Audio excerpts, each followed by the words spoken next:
Bismillahirrahmanirrahim. Assalamualaikum warahmatullahi wabarakatuh. Alhamdulillah wa syukurillah wa la hawla wa la quwwata illa billah. Asyhadu an la ilaha illallah wahdahu la syarika lah wa asyhadu anna Muhammadan abduhu wa rasuluhu la nabiyya ba'dah. Allahumma shalli wa sallim ala Muhammadin nabiyil karim wa ala alihi wa sahbihi ajma'in. Amma ba'du. Di dalam Al-Quran Allah Subhanahu wa ta'ala banyak ceritakan pada kita tentang umat-umat sebelum kita, khususnya bagaimana mereka beragama. Ada orang-orang Yahudi, ada orang-orang Nasrani, ada orang-orang Majusi, Romawi, bahkan beragamanya orang-orang munafik dan orang-orang musyrik. Allah Subhanahu wa ta'ala ceritakan bagaimana orang-orang Yahudi beragama. Kata Allah Subhanahu wa ta'ala dalam satu ayatnya, Bismillahirrahmanirrahim. Ya Bani Israil, uzkuru nikmatallahi allati an'amtu 'alaikum wa awfu bi ahdikum wa iyaya farhabun. Allah Subhanahu wa ta'ala meminta kepada orang Bani Israil agar mereka mensyukuri nikmat-nikmat Allah Subhanahu wa ta'ala. Setelah itu Allah bicara tentang bagaimana mereka beragama. Salah satunya adalah wala yashtaru bi sadaman. Jangan kau jual ayat-ayat Allah dengan harga yang murah. Wala tulbisul haqqa bil batil wa taqtumul haqqa wa antum ta'lamun. Jangan kamu campurkan yang hak dengan yang batil. Jangan kamu sembunyikan yang hak padahal kamu mengetahui. Di ayat yang lain Allah Subhanahu wa ta'ala berfirman, "Ta'muruna an-nasa bil-birri wa tansawna anfusakum wa antum tatluna al-kitab afala ta'qilun." Kamu suruh manusia itu untuk melakukan kebaikan, sementara kamu sendiri lupa dengan diri kamu sendiri. Wa antum tatluna al-kitab, padahal kamu membaca Alkitab. Afala ta'qilun, apa kamu tidak berpikir? Ini gambaran Allah Subhanahu wa ta'ala pada orang-orang Yahudi. Mereka suka menjual ayat-ayat Allah dengan harga murah. Mereka suka mencampur adukkan yang hak dengan yang batil. Dan pada akhirnya mereka cuma pintar menyuruh, tapi kosong dari amal. Mereka habiskan waktu mereka berdebat panjang sampai mereka melupakan diri mereka sendiri. Itu orang-orang Yahudi. Ada yang lain Allah Subhanahu wa ta'ala berfirman, wa qalatil yahud tuzayyinullah wa qalatil nasara nasrullah dzalika qawluhum fi afwahihim. Orang-orang Yahudi berkata Uzair anak Allah. Orang-orang Nasrani berkata Al-Masih anak Allah. Dzalika qawluhum fi afwahihim. Kata Allah, itulah kalimat yang keluar dari mulut-mulut mereka, bukan dari Allah.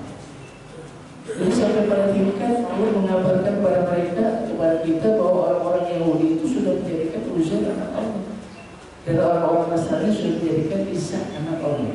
Orang Yahudi mengikuti orang Nasrani, mengikuti sunnah orang Yahudi. Karena yang Allah Subhanahu wa ta'ala berfirman dalam ayatnya,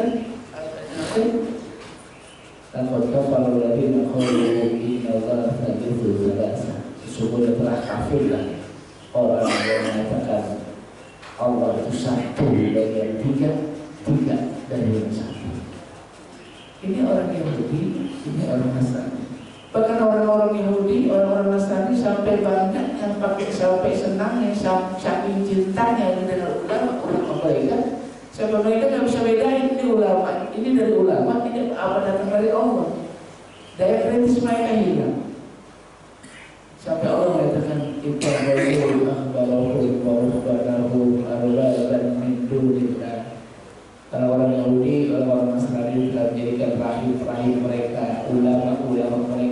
tokoh-tokoh mereka, besar mereka Tuhan di samping Allah. Sampai nggak bisa bedain ini dari ulamanya, dari Allah. Ulama ini juga ulama yang jahat, suka mengatakan ada min indillah, ada min indillah. Dikit-dikit ini datang dari Allah, dikit-dikit ini datang dari Allah. Padahal bukan dari Allah. Sampai pada beragamanya orang-orang munafik. Orang munafik juga beragama. Dia beragama begini. Wa idza qamu ila shalah qamu kusala yura'una nas wa la yadhkurullaha illa qalila. Kalau munafik kalau salatnya malas. Kalau lagi pasti ada maunya. Yura'una nas pamer pada manusia. Wa la yadhkurullaha illa qalila. Dan dia tidak ingat Allah kecuali sedikit. Muzabzabina baina dzalik la ilaha illallah wa la ilaha illallah.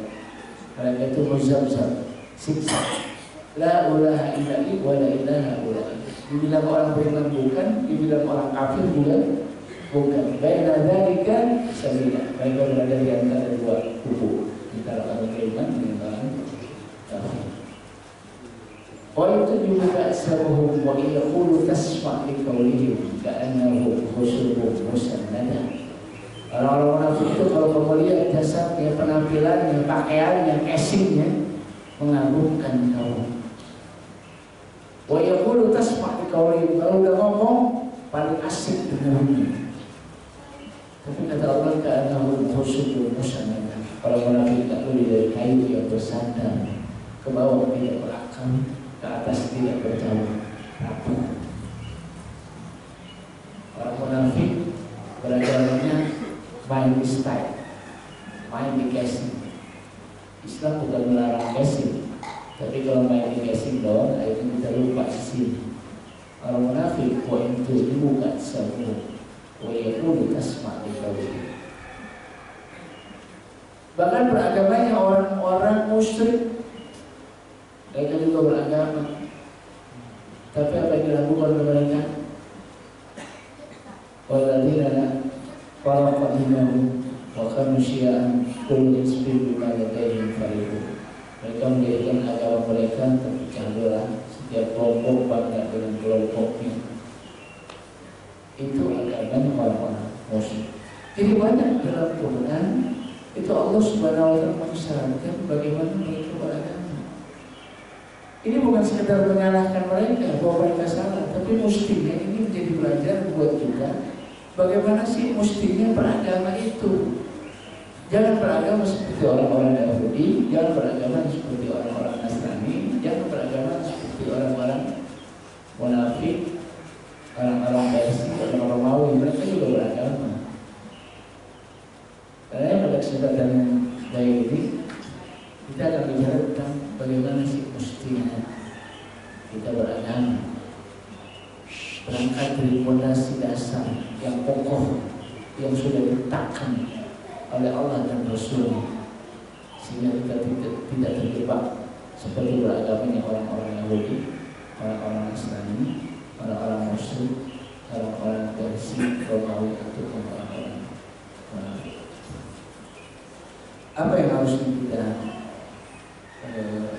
miliki ketika kita beragama? Yang pertama bahwa beragama itu harus ikhlas.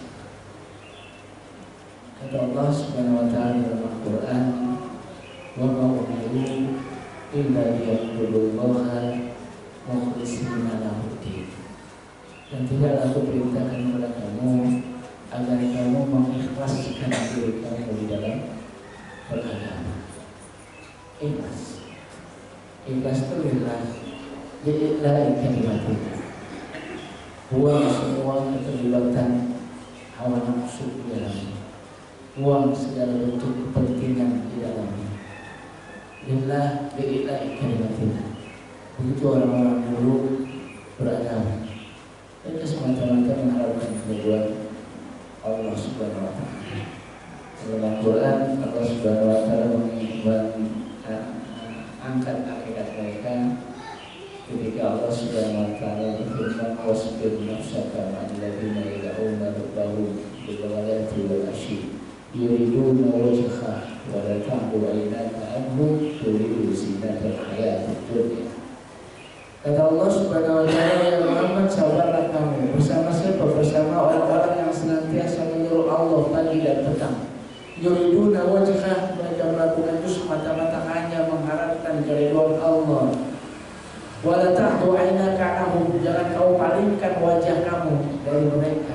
Turidu zinatal hayatid dunya, karena kamu lebih mementingkan perhiasan dunia.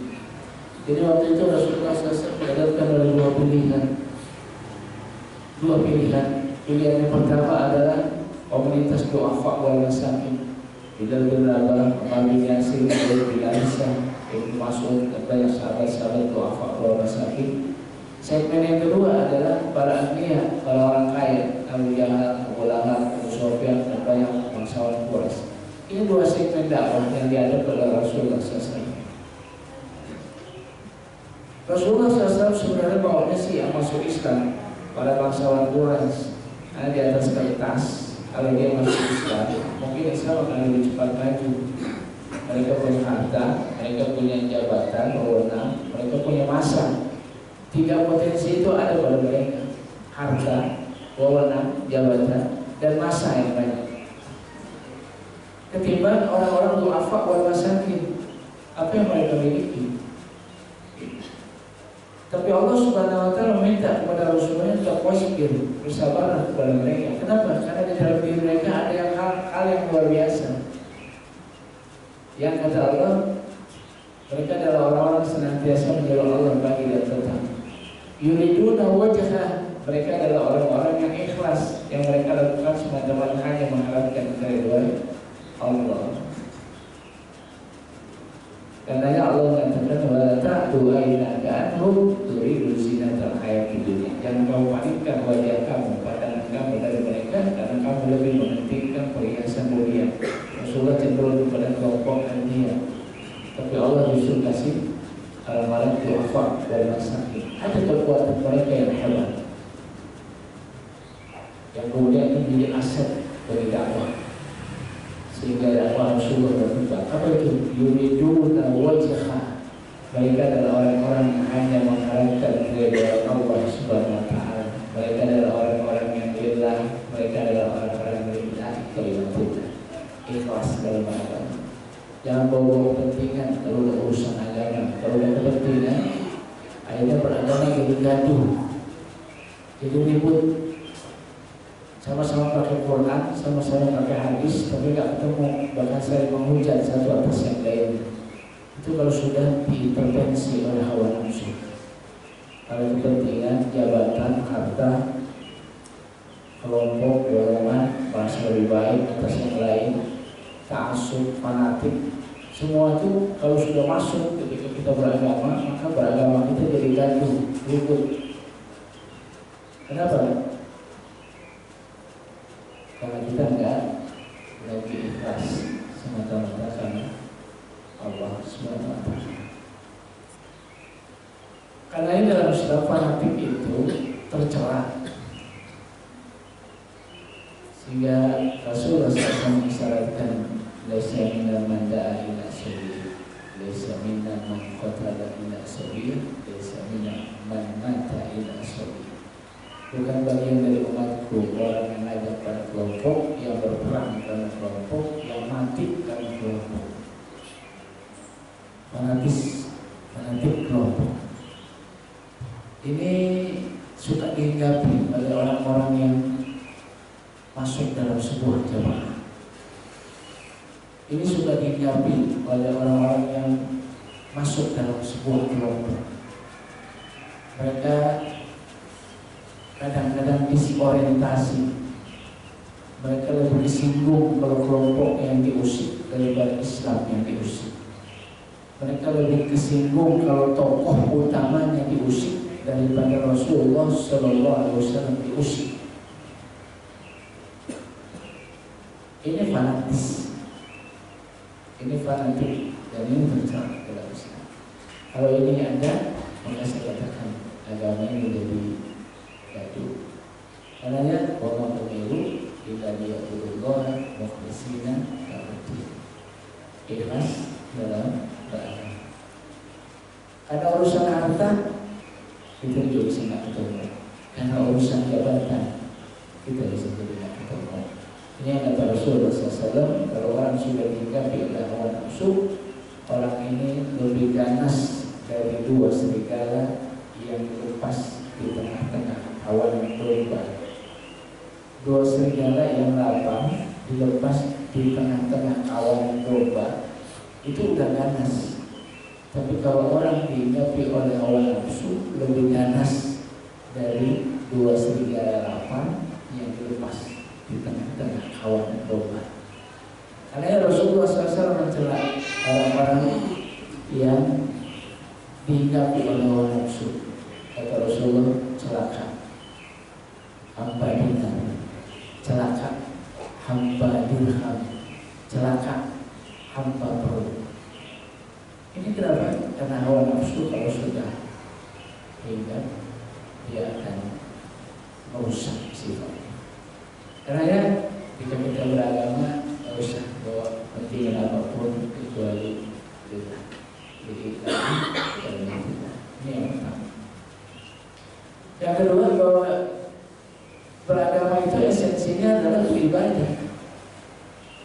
Kata Allah, wa ma khalaqtul jinna wal insa illa liya'budun. Dan tidaklah kami menciptakan jin dan manusia kecuali agar mereka beribadah kepada Allah. Esensi agama ibadah.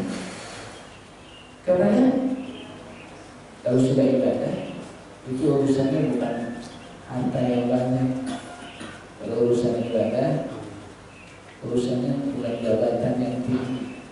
Kalau urusan agama, urusannya bukan merek, bukan label, bukan nama kelompok atau apa saja. Karena Allah pada akhirnya tidak bertanya kamu dari kelompok mana. Kalau sudah ibadah, esensinya adalah untuk Allah. Bagaimana kita bisa tunduk patuh kepada Allah Subhanahu Wa Taala. Karena di hadapan Allah semuanya sama. Di hadapan Allah semuanya sama. Karena udah nggak usah bawa-bawa merasa paling kaya, udah nggak usah bawa-bawa merasa paling hebat, nggak usah bawa-bawa merasa paling tinggi jabatan, nggak usah bawa-bawa merasa lebih mulia karena kelompok, nggak usah bawa-bawa semua itu ketika kita beragama. Karena pada esensinya kemuliaan itu bukan karena kelompok, bukan karena harta, bukan karena jabatan. Kemuliaan itu adalah karena takwanya. Ini yang kata Rasulullah SAW, tidak ada keutamaan orang Arab di atas orang di luar Arab. Tidak ada keutamaan orang Arab di atas orang di luar Arab. Ini Rasulullah orang Arab, agamanya datang juga dari negara Arab. Maka sebenarnya wajar aja kalau Nabi mengatakan Arab lebih utama dari orang di luar Arab. Sebenarnya agak pantas aja. Tapi Rasulullah SAW memang bukan untuk orang Arab. Rasulullah SAW untuk rahmatan lil alamin. Karena Rasulullah tegas mengatakan tidak ada kelebihan orang Arab di atas orang di luar Arab. Kalau yang ngomong ini bukan orang Arab, mungkin lain ceritanya. Yang ngomong bukan orang Arab, terus dia bilang tidak ada kelebihan orang Arab atas orang di luar Arab, mungkin lain ceritanya. Yang ngomong orang Arab, agamanya juga dari bangsa Arab. Tapi Rasulullah SAW berkata terang-terang tidak ada kelebihan orang Arab di atas orang di luar Arab. Kenapa? Karena kelebihan itu pada takwanya, Jadi kalau udah bicara ibadah, udah lepas semua atribut-atribut apapun. Karena pada akhirnya ditunjukkan yang jadi bukti adalah sekiranya atribut. Karena yang sekali lagi dalam Islam, Allah Subhanahu Wa Taala tidak membeda-bedakan satu atas yang lain. Semuanya sama di hadapan Allah di hadapan Allah siapapun dia. Yang membedakan adalah takwa. Katakan inna khalaqnakum min dzakarin wa unsa wa ja'alnakum syu'uban wa qabaila lita'arafu inna akramakum indallahi atqakum. Jadi ketika bicara takwa, background itu adalah penciptaan manusia. Artinya Allah nggak melihat Kamu semua sama, manusia semuanya.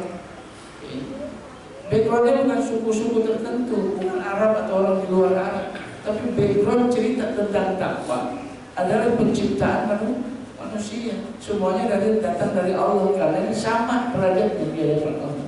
Inna khalaqnakum min dzakarin wa untha wa ja'alnakum syu'uban wa qabaila lita'arafu inna akramakum indallahi atqakum. Background penciptaan manusia. Udah gak usah bawa-bawa apa-apa. Kalau udah urusan ibadah adalah untuk kotor. Mulia gak bolehnya karena takwa, bukan karena yang lain. Ini yang kedua. Yang ketiga, ketika kita beragama, agar kita tidak terjebak seperti beragamanya orang-orang Yahudi, orang-orang Nasrani, atau yang lainnya.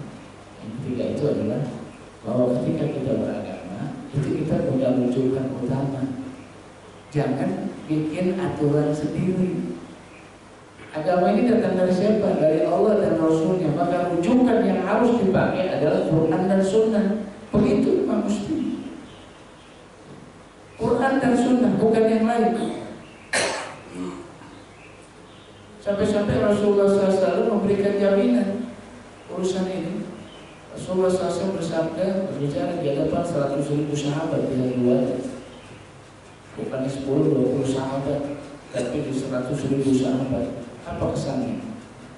Ini urusan penting.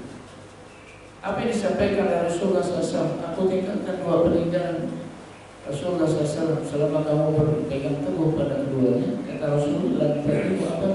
Kamu tidak akan tersesat selama-lamanya. Apa itu? Quran dan Sunnah. Quran dan Sunnah. Ini aja. Ini rujukan. Jadi kalau orang Muslim beragama Islam, maka rujukannya Quran dan Sunnah. Jangan alergi sama Quran dan Sunnah, karena memang itu rujukan utama. Kalau kita beragama Islam, maka syukur ajaran Islam kalau Allah dan Rasulnya. Maka logikanya orang yang beragama Islam, maka dia harus merujuk pada Quran dan Sunnah, bukan yang lain. Kalau yang lain, ini yang jadi gaduh. Beragama. Ada orang Muslim mau beragama Islam, tapi nggak mau pakai syariat Islam. Islam yes, syariat Islam no. Islam yes, tapi syariat Islamnya no. Nggak begini. Karena Allah Subhanahu Wa Taala menyebut orang-orang begini imannya palsu, mukmin palsu. Kenapa? Iya, ngaku beriman sama Allah dan Rasul, tapi nggak mau pakai dari apa yang diturunkan dari Allah dan Rasul. Sehingga Allah berfirman, alam taro ila ladina yaz'umuna amanu bima unzila ilaika wa ma unzila min qablik yuriduna ayatahkamu ila taghut wa qad umiru ayyakfuru. Kata Allah Subhanahu Wa Taala, apa kamu tidak melihat orang-orang yang mengaku-ngaku beriman dengan apa yang dibawa oleh Muhammad? Pada saat yang bersamaan, yuriduna ayatahkamu ila taghut, mereka amat sangat ingin berhukum dengan hukum taghut. Wa umiru ayakfuru bi, padahal aku sudah perintahkan agar kamu mengingkari hukum tauhid itu. Jadi kata Allah, yas'umuna amanu, orang yang cuma ngaku-ngaku dirinya beriman. Beriman benar? Kagak, ngaku-ngaku beriman. Orang begini disebut orang ngaku-ngaku beriman. Karena dalam ayat yang lain Allah Subhanahu Wa Taala berfirman, maka nanti mukmin wal mukminat idza qadallahu wa rasuluhu amran ayyakuna lahumul khiyarah min amrihim. Enggak pantas orang ngaku mukminin, ngaku mukminat pada saat Allah memberikan peraturan atas mereka, terus mereka mau cari peraturan lain.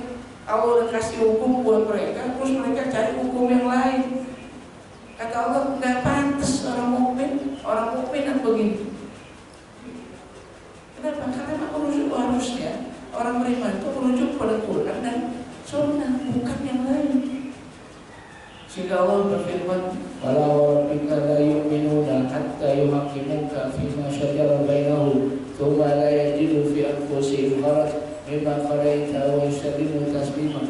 Demi nama Tuhanmu, sesungguhnya kamu belum dikatakan beriman sampai kamu berhukum dengan apa yang dibawa oleh Muhammad. Cuma la yajidu fi anfusihim haraj, sehingga kamu tidak merasa berat terhadap keputusan yang datang dari Allah dan Rasulnya, mimma qadaita wa yusallimu taslima, sehingga kau menjadi orang yang tunduk patuh kepada Allah Subhanahu wa taala. Sampai Allah mengatakan la yu'minuna, orang begini nggak beriman kata Allah. Sampai mereka menerima apa yang dibawa oleh Rasulullah.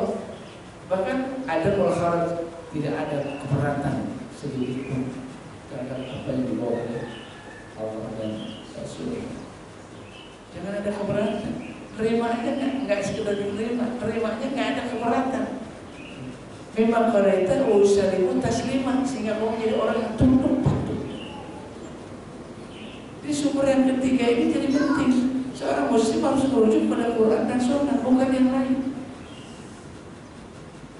Quran yang 30 juz, bukan yang 90 juz. Ada Quran yang 90 juz, nanti ada 23-nya akan dibawa, akan dikeluarkan menjelang hari kiamat. 23 ini masih ada di dalam gua, dibawa oleh Imam Al-Muntazir, imam yang asli. Quran yang asli 30 juz. Jangan dikurang, jangan dilebihin. Karena saya pernah cerita orang-orang Syiah di Yaman itu minta bikin surat resmi kepada pemerintah Yaman agar surat Al-Ahzab sama surat An-Nisa dikeluarin dari Quran. Surat An-Nisa sama surat Al-Ahzab itu dikeluarin dari Quran karena dia sebel banget sama dua surat. Nggak begitu beragama. Quran dan Sunnah. Quran 30 juz. Kalau Bapak habis baca Quran 30 juz, kalau Bapak baca ya itu lagi. Jangan cari Quran yang lain. Karena ada orang muslim Quran aja yang tahu kalau 30 juz. Menteri lagi. Ada menteri datang ke pesantren tahfizul Quran. Datang ke pesantren tahfizul Quran, kata ulamanya, kata ustadznya, dengan bangganya dia berkata, Pak Menteri, kalau di sini sih murid-murid sudah hafal 30 juz, sudah hafal 30 juz. Apa kata Pak Menteri? Ya nggak apa-apa kalau sekarang masih 30 juz, besok bisa ditingkatin lagi. Jadi dia nggak tahu kalau Quran itu 30 juz. Jadi ulama sih pengen istimewa karena muridnya udah hafal Quran 30 juz. Menterinya malah bilang nggak apa-apa kalau sekarang bawa 30 juz, besok bisa ditambah lagi. Itu menteri. Jadi 30 juz ya Pak, Bu. Jangan ada juz-juz yang lain. Harus kembali ke sini. Jadi kalau beragama ya kembali ke sini. Quran dan Sunnah. Yang keempat, prinsip beragama adalah ta'ah. Udah nggak usah banyak ngomong kan. Kalau yang mau lebih baik tunjukin aja taatan kepada Allah Subhanahu wa taala. Nggak usah banyak diskusi, nggak usah banyak berdebat, nggak usah nganggap dia paling bagus atau yang lain jelek, nggak usah. Sekarang tunjukin aja. Nah, kata Allah, inna makana qawlal mu'minin idza du'u ila Allah wa rasul yahkumu bainahum ay yaqulu sami'na wa ata'na. Jadi ketika bicara orang beriman, siapa orang beriman itu? Orang beriman itu adalah orang yang manakala Allah dan Rasul minta pada mereka untuk berhukum pada hukum Allah dan Rasulnya, maka jawaban mereka tidak ada lain kecuali sami'na wa ata'na. Jadi kalau bicara tentang beragama, ya ini esensinya. Gak usah banyak debat, gak usah banyak diskusi. Kenapa? Jangan seperti orang-orang Yahudi, orang-orang Nasrani. Mereka hancur karena banyak berdebat. Asratu masailihim wa ikhtilafum ala anbiya'ihim. Mereka terlalu banyak nanya dan menghujat nabi-nabi mereka. Hancur mereka karena terlalu banyak nanya. Sehingga Nabi Musa meminta kepada mereka untuk menyembelih sapi, mereka malah nanya sapinya yang bagaimana, warnanya apa, umur yang berapa, dan sebagainya. Hampir ada susah untuk dilaksanakan perintah Allah Subhanahu wa taala. Kasratu masailihim wa ikhtilafum ala anbiya'ihim. Banyak berdebat yang nggak ada ujungnya. Bahkan orang-orang Konstantinopel, jatuhnya Konstantin itu karena ulama-ulamanya sedang asik berdebat, Sehingga kaum muslimin masuk, mereka nggak tahu karena mereka terlalu asik berdebat panjang. Berdebatnya sampai digambarkan seperti berdebat mana duluan telur sama ayam. Berdebat yang digambarkan seperti memperdebatkan telur sama ayam duluan mana. Ini nggak ada habisnya. Kalau berdebat ini nggak ada ujungnya. Telur apa ayam dulu? Ayam dari telur, telur dari ayam. Maka disebut dengan debat Konstantin. Debat Konstantin. Jadi ketika Konstantinopel jatuh, kaum muslimin masuk, itu ulama mereka sedang asik berdebat sampai mereka lupa negaranya, sampai mereka lupa. Jadi Samina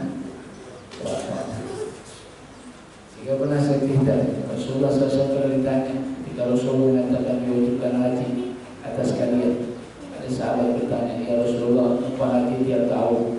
Rasulullah bilang diwajibkan haji atas kalian. Sahabat tanya apakah hajinya tiap tahun ya Rasulullah? Rasulullah terdiam. Sampai nanya lagi sahabat, ya Rasulullah apa tiap tahun? Rasulullah terdiam. Sampai yang ketiga sahabatnya bertanya lagi, ya Rasulullah apa tiap tahun? Sampai Rasulullah SAW berkata, jangan paksa aku bicara, yang kalau aku bicara kalian jadi susah. Coba kalau Nabi bilang haji tiap tahun, jadi susah emang. Makanya kalau Nabi udah diam, udah nggak usah ditanya lagi, nggak usah di depan lagi, kerjain aja. Diwajibkan haji atas kalian. Kalau udah haji ya udah selesai. Itu disampaikan oleh Rasul. Kasratul masail wakhtilafu pada esensi ibadah adalah ta'ah. Kalau emang lebih baik, udah tunjukin aja lebih baik. Gak usah banyak bicara, gak usah nyalain orang, tunjukin aja lebih baik. Karena esensi ibadah adalah samina tanpa tiap. Yang kelima, kalau kita dalam pelaksanaannya ada yang kurang, ada yang nggak cocok, yang harus ditegakkan adalah saling menasihati. Ini juga dasar agama. Sehingga Rasulullah SAW bersabda, adil an-nasihat. Agama itu adalah nasihat. Agama itu adalah nasihat. Jadi kalau nasihat ini udah nggak dapat tempat di tengah-tengah kehidupan masyarakat kita, itu kok aja kehancuran. Karena esensinya adalah nasihat. Orang bisa baik kalau nasihat itu tegak. Orang bisa bagus kalau nasihat itu dijalankan. Kalau nasihat udah nggak dapat tempat, maka orang akan rusak dan terus. Sehingga ada seorang ulama pernah mengatakan, kalau Allah Subhanahu Wa Taala turunkan surat Al-Asri saja, sebenarnya cukup udah buat kita, bikin kita jadi baik. Kenapa? Karena di situ ada tawasau bil haq, tawasau bis sabr, saling menegakkan dalam nasihat dan kebenaran, saling menasihati dalam kesabaran. Kalau ini mudah, ini jalan, maka orang akan lurus. Lain ceritanya kalau nasihat itu udah nggak dapat tempat, nasihat kemudian dianggap sebagai provokasi, nasihat kemudian dianggap sebagai musuh, nasihat kemudian dianggap sebagai pesaing. Kalau ini yang terjadi, maka keduanya ada. Kenapa bisa begitu? Karena kita juga kadang-kadang nasihat juga pilih-pilih. Dasar nasihat kita itu kadang-kadang bukan karena cinta, tapi karena benci. Ini yang jadi rusuh. Nasihat itu dasarnya cinta, bukan benci. Ini yang sering terjadi kalau kita nasihatin pesaing kita. Kalau kaitan dengan pesaing kita, itu sangat kritis kita. Kita sangat kritis kalau urusannya pesaing kita. Tapi kalau urusannya dengan orang-orang kita, ustaz kita, ulama kita, kelompok kita hilang tuh yang kritis. Padahal nasihat itu bukan kepentingan sekali. Nasihat itu dalam rangka kasih sayang. Jadi makin dia sayang, dia akan tegakkan nasihat. Karena kalau cinta, kalau dasar cinta, nasihat akan diterima. Kenapa nasihat jadi nggak diterima? Karena biasanya dasarnya karena benci. Ini yang sudah terjadi. Karena ya, nasihat. Ya Rasul mengatakan hati, nasihati. Kalau mau salah nasihati, ingetin. Biasa. Nasihat menasihat itu biasa. Sekarang kita nasihatin, besok kita dinasihatin. Sekarang kita dinasihatin, besok kita nasihatin. Biasa. Gak usah merasa lemah, gak usah merasa hina. Yang dinasihatin jangan merasa lebih hina daripada yang nasihatin. Yang nasihatin juga jangan merasa lebih mulia daripada yang nasihatin. Karena ini masalah biasa. Orang tuh biasa salah, emang tempatnya manusia salah. Jadi kalau salah, nggak apa-apa. Yang nggak boleh salah mulu nggak boleh. Seperti juga lupa, biasa. Nabi aja lupa. Tapi pernah satu saat lupa, hari lupa. Ini hari apa? Lupa Nabi. Dia nanya sahabat kepada sahabatnya, ini hari apa? Kata sahabat ini karena yang nanya Rasulullah, maka dia mengatakan Allah wa Rasuluhu a'lam. Allah dan Rasul lebih tahu. Rasulullah nanya hari ini hari apa? Cuma sahabat kan melihat yang nanya Nabi, maka nggak dijawab tuh. Walaupun dia tahu hari itu hari anu, tapi nggak dijawab. Dia mengatakan Allah wa Rasuluhu a'lam. Sampai Rasulullah mengerutkan keningnya, berpikir terus, dia ketemu oh hari ini hari anu katanya. Sahabat yang bertanya kemudian berkata, benar ya Rasulullah, hari ini hari anu. Kata Rasulullah, kenapa tadi nggak ngomong? Kenapa tadi nggak ngasih tahu kepada aku? Kata sahabat ini, aku takut harinya udah dirubah. Harinya udah dirubah sama Allah dan Rasul. Karena nanya Rasul nih, kira-kira harinya udah bukan hari itu lagi. Itu takzimnya, hormatnya pada Rasul itu sampai kayak begitu. Lupa Nabi. Bahkan rokaat berapa lupa. Dia lupa itu manusiawi. Jadi kalau kita lupa manusiawi. Yang jangan tuh kalau lupa mulu. Kalau lupa mulu nyebelin. Lupa mulu, salah biasa, jangan salah mulu. Karena ini perlu nasihat.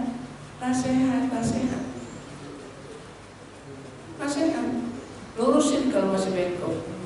Kalau apa diingetin. Duduk sebagai muslim dengan muslim yang penuh kasih sayang, bukan saling mencaci, bukan saling memaki. Apa sih yang dalam musyawarah? Ini pijakan kita beragama. Jadi kalau nggak ketemu nasihatin, duduk bareng, musyawarah. Jangan berdebat. Karena nggak ada anjurannya berdebat dalam Islam. Berdebatnya cuma nyisain dongkol, sakit hati, lahir dendam, kebencian, permusuhan. Itu buah dari perdebatan. Dalam Islam yang dianjurkan musyawarah. Wasyawirhum fil amri fa idza azamta fatawakkal ala Allah. Maka dalam musyawarah dalam urusan mereka. Kalau sudah gitu, faiza azamta, bulatkan tekad, siapkan semua berangkat. Setelah itu fatawakal ala Allah. Hasil akhirnya serahin kepada Allah. Nah, dalam Islam amal itu orientasinya kerja, bukan hasil. Orientasi amal dalam Islam itu kerja, bukan hasil. Karena hasil itu urusan Allah Subhanahu wa Ta'ala. Faiza azamta fatawakal ala Allah. Jadi yang diajuin musyawarah, bukan berdebat. Sampai Rasulullah mengatakan kalau kamu berdebat, kamu benar debatnya. Kata Rasulullah, tetap aja kamu salah kata Nabi. Tetap aja disalahin. Karena debat itu memaksakan kebenaran, sementara musyawarah mencari kebenaran. Sehingga Imam Syafi'i pernah berkata, aku gak peduli kebenaran itu datang dari mulut siapa, dari mulut saya atau dari mulut orang lain. Kebenaran gak penting buat Imam Syafi'i datang dari mana.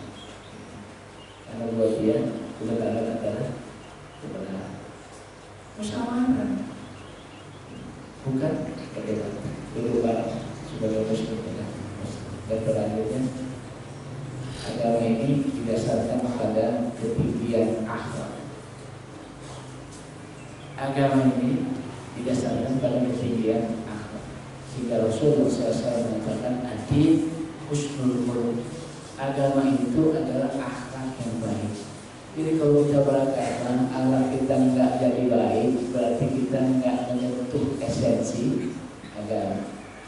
Sampai Rasulullah SAW mengaitkan iman dengan akhlak, sehingga Rasulullah bersabda, "Aqwalul mu'minina imanan ahsanuhum khuluqan wa yarqub bilisanihi." Kata Rasulullah SAW, orang beriman yang paling bagus imannya adalah yang paling bagus akhlaknya. Dan orang yang paling bagus akhlaknya di antara mereka adalah yang paling bagus sikapnya terhadap anak dan istri. Jadi ukuran baik dan gak baik pada anak dan istri itu jadi ukuran akhlak. Ukuran akhlak jadi ukuran iman. Jadi kalau sama anak sama istri aja udah gak baik, apalagi sama orang lain. Jadi ukuran buat Rasulullah untuk menunjukin bahwa dia berakhlak baik. Kalau anaknya baik, itu artinya sama anak dan istrinya baik. Kalau sama anak sama istrinya tidak baik, itu berarti akhlaknya buruk. Kalau akhlaknya buruk, berarti imannya buruk. Akmalul mu'minina imanan ahsanuhum khuluqan. Orang mukmin yang paling bagus imannya adalah yang paling bagus akhlaknya. Akhlak dikedepankan. Jadi ada masalah apapun, akhlak tetap harus dikedepankan. Bagaimana mungkin kita ingin menegakkan agama dengan akhlak yang buruk? Lisan kita selalu mencaci, selalu memaki. Sikap kita tak sopan, tak santun, mudah memutuskan silaturahmi, tidak jujur dan tidak aman.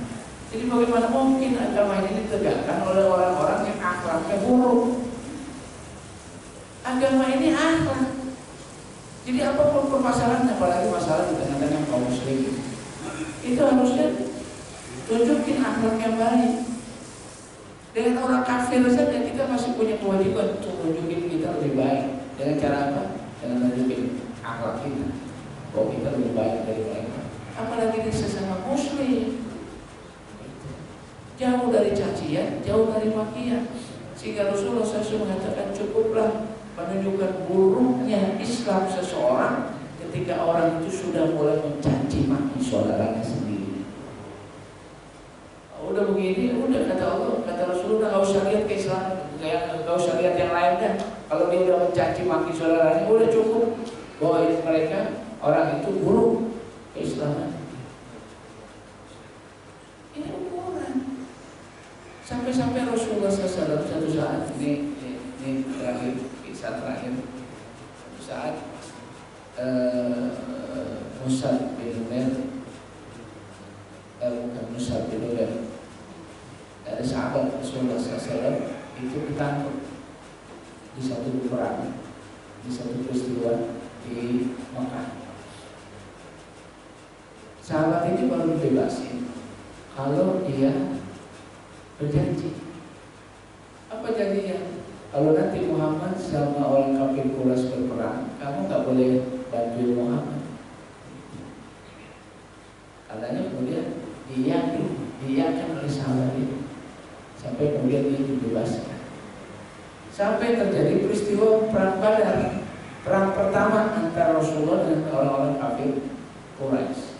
Sahabat ini ragu-ragu, dia mau perang atau tidak perang bersama Rasulullah. Kenapa? Karena dia terikat perjanjian dengan orang kafir Quraisy. Kalau orang kafir Quraisy berperang dengan Rasulullah, kamu tak boleh bantu Muhammad. Dan dia mengiyakan. Karena begitu mau perang Badar, sahabat ini datang ke Rasulullah dan dia bertanya, ya Rasulullah, saya telah terikat perjanjian dengan orang-orang kafir Quraisy. Apa perjanjiannya? Kalau Rasulullah perang dengan orang kafir Quraisy, saya nggak boleh bantuin Rasulullah. Ini dipenuhi apa kan nih? Ini penuhi apa kan? Janji.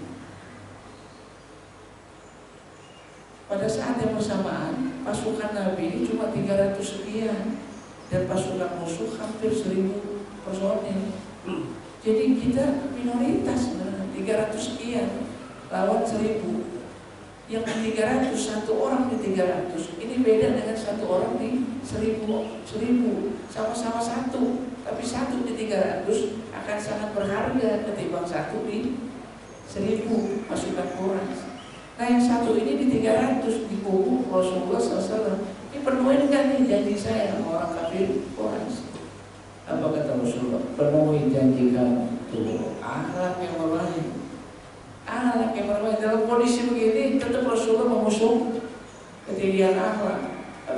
Rasulullah, penuhi janji kamu dengan orang kafir Quraisy, kau usah perang bersamaku. Apa kata Rasulullah? Nanti apa kata orang-orang kafir Quraisy? Tuh, orang-orang yang Muhammad berdusta. Wah, tuh, orang yang Muhammad berdusta. Kalau muridnya Muhammad berdusta, mungkin nggak itu datang dari gurunya? Bisa jadi datang dari gurunya. Jadi kalau muridnya rusak, itu tunjukin bahwa rusaknya juga termasuk diajarin zaman gurunya. Ke bawah Rasulullah, iya, rusak ke sana, diri rusak. Jadi dalam kondisi apapun tetap kejujuran itu di depan, apapun alasan. Karena jujur itu bisa nganterin kita ke surga, sementara dusta nganterin kita ke neraka. Sidik itu nganterin kita ke surga, sementara dusta nganterin kita ke neraka. Jadi akhlak ditunjukin begini. Kecuali boleh dusta katanya, kecuali dalam 3 hal. Tapi ini dalam terapannya Rasulullah nggak ada. Tapi disyaratkan 3. Pertama adalah peperangan, karena peperangan itu adalah tipu muslihat. Yang kedua, mendamaikan orang yang bersengketa. Boleh disitu bohong. Dan ketiga, bohong suami terhadap istri. Istrinya dibohongin boleh. Kalau suami istri nggak boleh bohongin suami. Kalau suami boleh bohongin istri. Wah, ini kalau awal ini itu bisa dibohongin dalam mencari keriduan istrinya. Jadi ini karena sayang, karena cinta ya. Istri udah masak susah-susah, begitu dimakan nggak enak, makanannya nggak enak. Kalau jujur, ini menyedihkan. Wah, ini makanan nggak enak banget. Dari siapa nih? Yang masak? Istrinya. Dia tahu istri masak, maka suami bilang, makanan ini paling lezat seumur saya. Gak ada makanan lebih lezat dari makanan ini. Padahal gak enak. Istrinya terhibur. Udah mau dandan rapi-rapi, Tanah Abang sampai seharian cari pakaian, dia tampil prima di hadapan suami. Kok itu dipakai? Kagak enak banget ngeliatnya. Kalau dibilang jelek, istrinya bisa sakit hati. Makanya kemudian suami berkata, Umi kayak bidadari, kayak bidadari. Ini nggak sesungguhnya, tapi isyarat hadis itu dibolehkan untuk mendapat keriduan istri. Tapi kalau jangan disalahgunakan, akhirnya istri jadi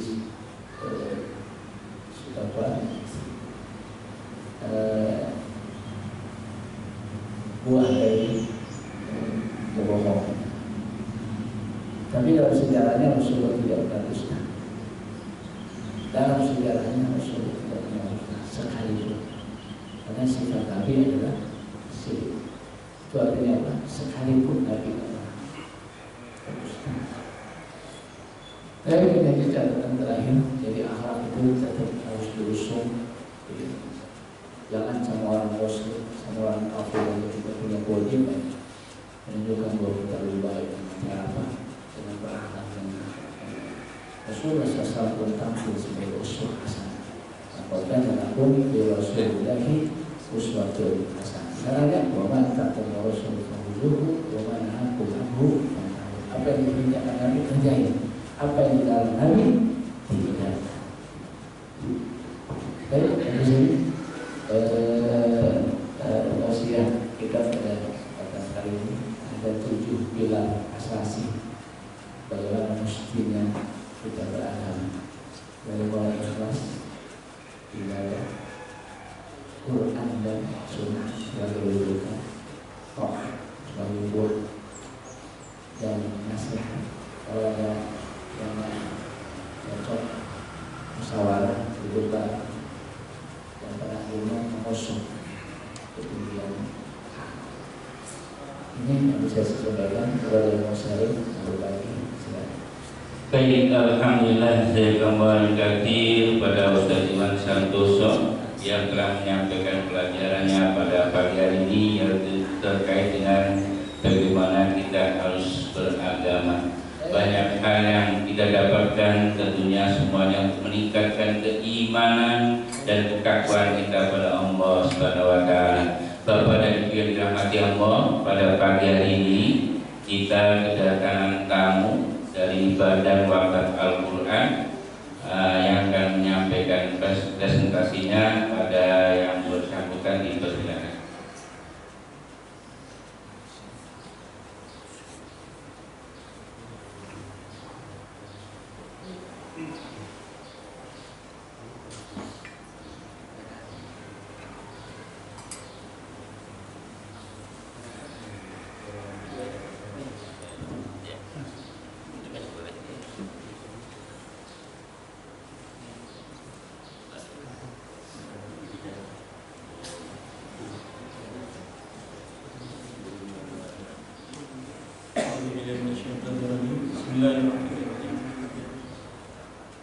Assalamualaikum warahmatullahi wabarakatuh.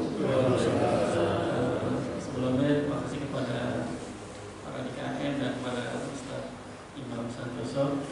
Perkenalkan, saya Muhammad dari Badan Wakaf Al-Quran yang alhamdulillah 10 bulan yang lalu kita pernah di sini pagi.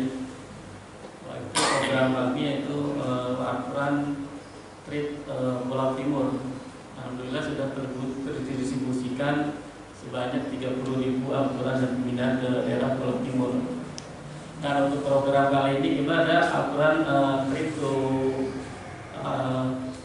Pulau Taliabu dan Banggai.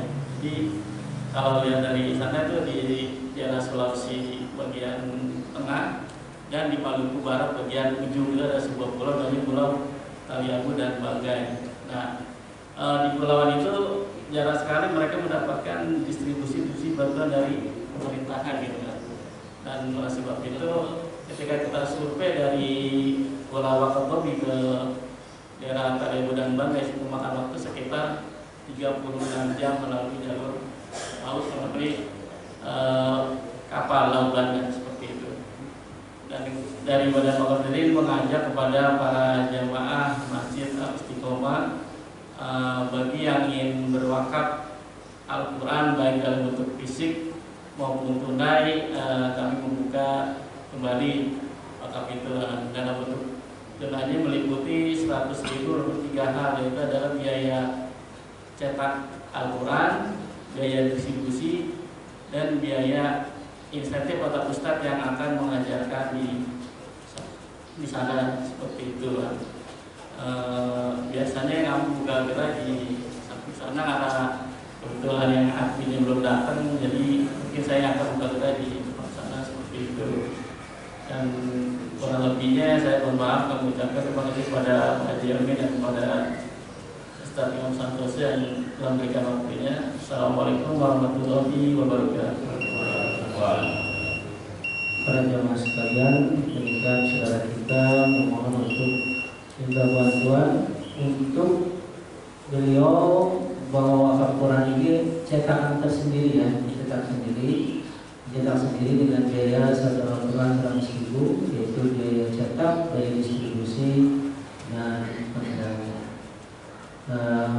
Tahun lalu 10 bulan yang lalu memang kita juga telah membuka program ini. Bagi jamaah yang berminat silakan hubungi beliau nanti setelah kajian.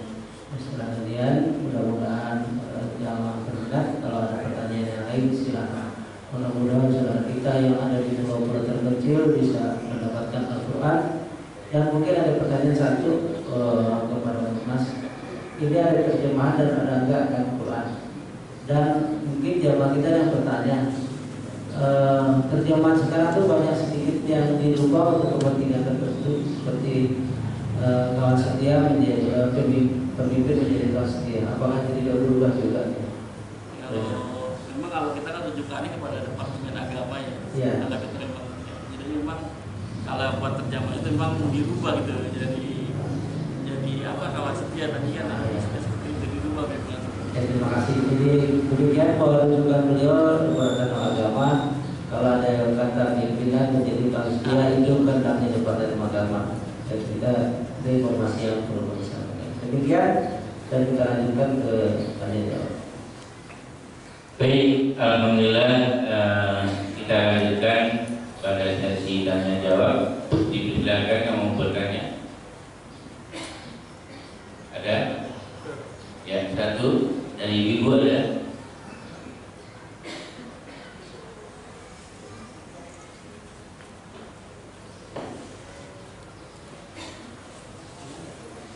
Assalamualaikum warahmatullahi wabarakatuh. Ustaz, saya mungkin tidak ada masalah itu menanggapi. Saya mau sangat terkesan dengan adik-adik Rasulullah, terutama di Madinah dulu. Dan satu cerita yang tak pernah bisa saya hilangkan. Ada seorang Yahudi tua, buta. Tiap pagi Rasulullah itu masih beli makan. Habis ngasih makan diludahin Rasulullah. Itu berjalan terus sampai Rasulullah wafat. Kemudian digantikan dengan sahabat Umar bin Khalifah. Waktu ngasih makan itu diteruskan Abu Bakar.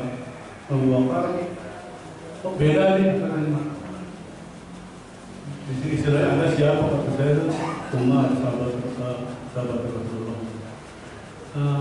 Rasulullahnya mana sudah meninggal. Tapi setelah itu malah dia masuk Islam masalah. Jadi hanya bertahun-tahun sudah diludahi mukanya, dia orang buta. Habis kasih makan budaya. Dia Yahudi, tapi ya alhamdulillah dengan pribadi demikian Yahudi itu bisa masuk Islam. Alhamdulillah. Yang keduanya saya ada cerita dari Abdullah bin Salul yang munafik di Madinah, mungkin kita tahu semua. Dan munafik zaman dulu tuh bagus, ketahuan banget gitu. Terus sekarang udah ketahuan gitu munafik. Jadi anaknya tuh udah besar benar. Ya Rasulullah, biar aku bunuh bapakku katanya. Anaknya Abdullah bin Salul itu kata Rasulullah nggak usah. Apa kata orang nanti katanya?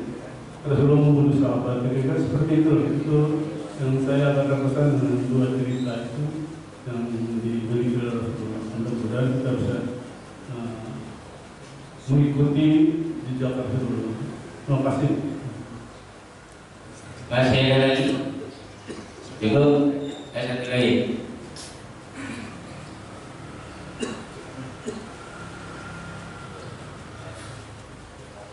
Assalamualaikum warahmatullahi wabarakatuh. Terima kasih Ustaz. Yang saya tanyakan bahwa tadi disebutkan bahwa orang Islam itu dasarnya adalah Quran dan hadis. Kemudian bagi mereka yang benar-benar melaksanakan itu malah dikatakan Islam yang garis keras dan Islam yang radikal. Bagaimana penjelasan Ustaz? Terima kasih. Assalamualaikum warahmatullahi wabarakatuh. Ya, saya kira. Bismillahirrahmanirrahim. Jadi memang bicara akhlak, Rasulullah SAW langsung tampil sebagai uswah. Jadi Nabi bukan sekedar ngajarin, Nabi bukan sekedar ngasih tahu, tapi Nabi langsung ngamalin. Sehingga ada satu ungkapan yang menarik, Rasulullah SAW itu adalah orang yang kalau nyuruh sesuatu pasti dia duluan yang kerjain. Kalau dia melarang sesuatu pasti dia duluan yang bikin. Jadi dia selalu tampil beriman. Karena Allah mengatakan menakutkan lakum fi Rasulillahi uswatun hasanah. Dalam diri Nabi semuanya uswatun hasanah. Jangan dipilah-pilah, oh Nabi ibadahnya doang uswatun hasanah, tapi dalam berkeluarga dia nggak uswatun hasanah. Dalam hal ini nggak usah. Semuanya takutkan lakum fi Rasulillahi uswatun hasanah. Lihat redaksi. Fi Rasulillahi uswatun hasanah. Kalau ada pengecualian itu beda. Jika Allah berfirman, "Qad kanat lakum uswatun hasanah fi Ibrahim." Sungguh telah ada suri teladan pada diri Ibrahim. Suri teladan pada diri Ibrahim. Teladan pada Ibrahim. Kalau redaksi Rasulullah, fi Rasulillahi uswatun hasanah. Muhammad uswah. Kalau redaksi Ibrahim, uswatun hasanah fi Ibrahim. Kalau Muhammad fi uswatun hasanah. Artinya dalam diri semua, pada diri Rasulullah itu semua uswatun hasanah. Kalau Ibrahim di ujungnya ada kalimat illa qaula Ibrahim di abihi, kecuali pernyataan Ibrahim. Ini nggak boleh jadi uswatun hasanah perkataan Ibrahim apa ketika